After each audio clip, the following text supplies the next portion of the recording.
It's our declaration of economic independence. For years, hardworking American citizens were forced to sit on the sidelines as other nations got rich and powerful, much of it at our expense. The administration's tariffs have no basis in logic, and they go against the basis of our two nations partnership. This is not the act of a friend. President Trump and the Australian Prime Minister speaking yesterday as the fallout continues to Trump's sweeping tariffs on foreign imports. Wall Street tumbled today. At last check, the Dow Jones was down 1,200 points and the S&P 500 had lost 3%. Many economists fear a recession could be on the horizon. But the Trump administration remains steadfast, arguing its trade policy will ultimately create jobs and boost wages of Americans. Joining us to discuss, Alex Gangitano, White House reporter here at the Hill. Alex, so surely the White House knew that the markets were going to react negatively to this. The message from the Trump administration is, trust us, Trump has a plan. Let's take a listen to Press Secretary Caroline Leavitt. Yesterday was a great day for our country, and President Trump delivered on a campaign promise that he made. This is a national emergency. We have a $1.2 trillion trade deficit. We've had 90,000 factories closed across our heartland. We've had 5 million manufacturing jobs go overseas since 1997. And President Trump is finally doing something about it by implementing these reciprocal tariffs. It's the golden rule for the golden age of America. So when does the golden age start? Because right now the headlines are layoffs, price hikes, and threats of retaliation. That's right. Well, according to the White House, it's a sit-tight situation. It'll be a rocky start. They're calling the stock market a snapshot in time, not something to panic about. And basically, as you mentioned, they're saying, trust us on this. We know what we're doing. The president knows what he's doing. And Americans might see some spikes in prices, but it's all for the long-term investment of raising American manufacturing, raising American jobs. Now, what's also interesting is that the White House's rollout has been rocky, to say the least, because it's a lot of questions that they're getting on networks of how long do Americans have to suffer with higher prices? Should Americans go buy cars now and other goods? What about jobs being, moved, factories having to close, whatever else? And they're saying essentially that everybody just needs to trust that the president knows what he's doing on this. So they're not giving any kind of this is a 3-month thing, this is a 1-year thing, this is a 10-year thing, no indication. Right. The only timeline we've gotten is in a few years, the revenue of that America takes in is going to spike, and in 10 years, it's going to be trillions of dollars that we get from other countries. Meanwhile, there's really no indication of how long they expect Americans to pay higher prices, but also how long they're willing to allow Americans to accept higher prices before the president backs off on some of these. And watch their 401ks go down and down. The Treasury Secretary was asked about his advice to other countries. He says, don't retaliate, but Europe and China say they are preparing retaliatory measures. What is the White House doing now? Are they going to go out and meet with each of these individual countries and try to strike side deals? What's interesting is reporters were told on a call about an hour before the president's announcement yesterday with the White House that they told us this is not a negotiation. These tariffs are here to stay. Meanwhile, and that's part of the mixed messaging, we're hearing some Republican senators say, I hope that they can use this as a negotiation tactic and the president will back off on some of these if he gets a phone call. So we're hearing from China that's basically saying the U.S. is bullying us here. I mean, they've been hit with what will be a 54% tariff because there's already a 20% tariff on them, add the 34 reciprocal tariff. And then Europe hit with a 20%, and Europe is saying we're all banding together and figuring out what we need to do. So that's, a lot of countries that are going to be either deciding, do we want to use the U.S. as a trading partner or do we want to figure out other outlets? And Trump's tariff calculations have come under a lot of scrutiny. He showed this chart during the event yesterday. He's calling these tariffs reciprocal, but they're not actually based on barriers imposed by other countries. It's actually based on trade deficits. And if you don't have a trade deficit with the U.S., you get with a 10% tariff anyway. In the run-up to all this, the White House made it seem like they were coming up with some complex formula to calculate what these numbers would be. But in the end, it turns out to be A minus B divided by 2. That's right. It all has to do with the trade deficit, how much the country is exporting to the U.S. in terms of the amount of money, and then basically splitting that in half and saying we're going to then put this amount of tariffs on those countries.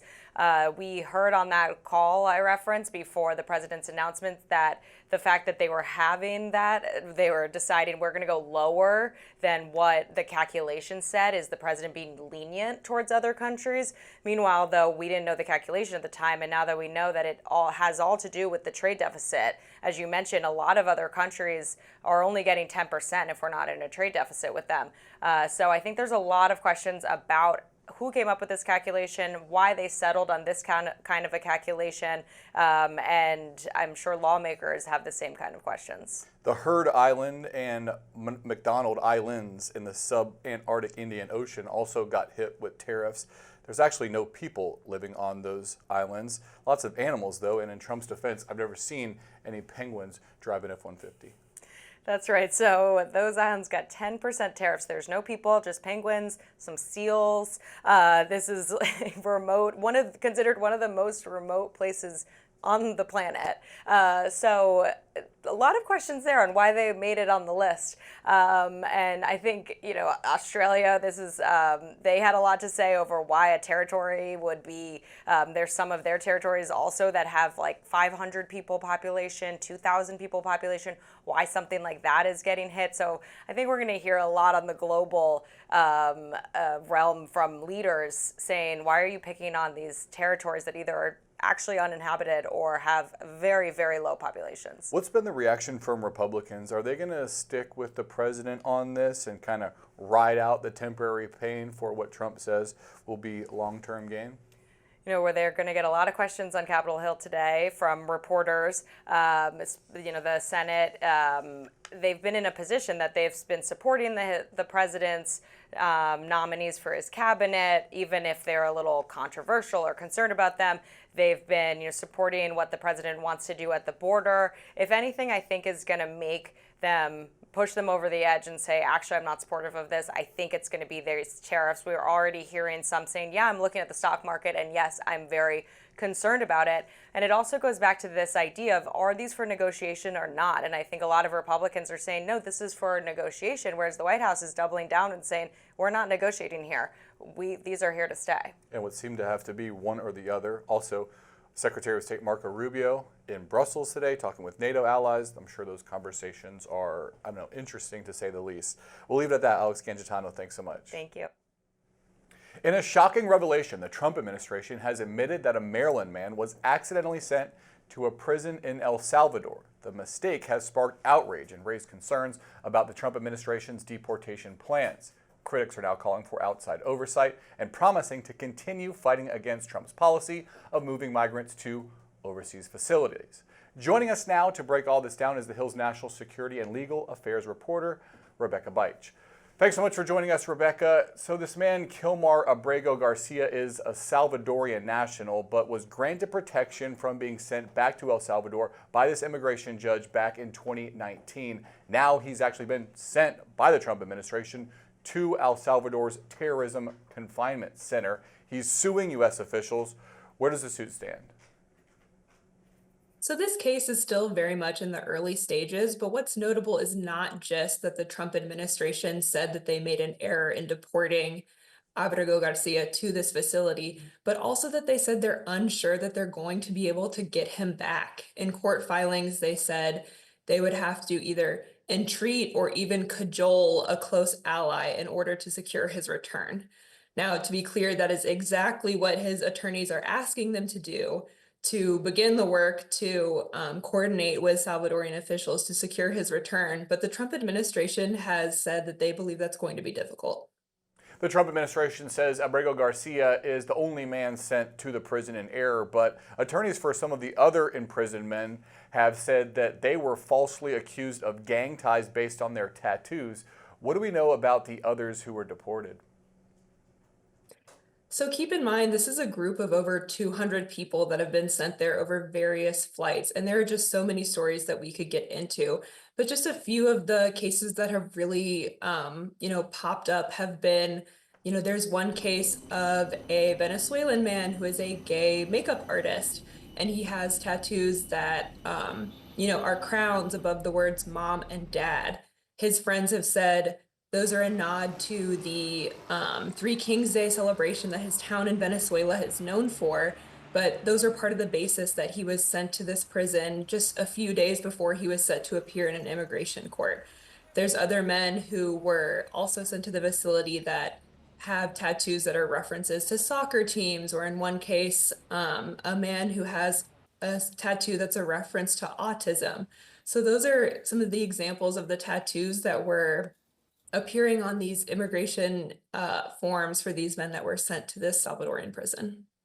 And just the idea of using tattoos to determine someone's gang affiliation and in turn their status in the country seems ripe for abuse. What precedent does that set? So this is exactly what different immigration advocates are raising in court. There are several different cases, but including one of the main ones challenging Trump's use of the Alien Enemies Act.